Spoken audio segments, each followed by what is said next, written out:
Rimtas pasirengimas, žinom rungtynių svarbą, žinom, kad pergalė atneštų čempionų titulą ir tikrai labai rimtai nusiteikę ruošimės ir rimtai sukoncentravę dirbam.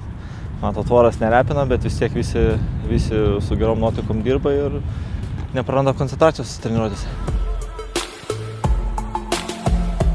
Visi su nekantrumu laukiam šito rungtynių, žinom, kokios jos yra svarbios ir stengsimės šeštadienį nugalėti.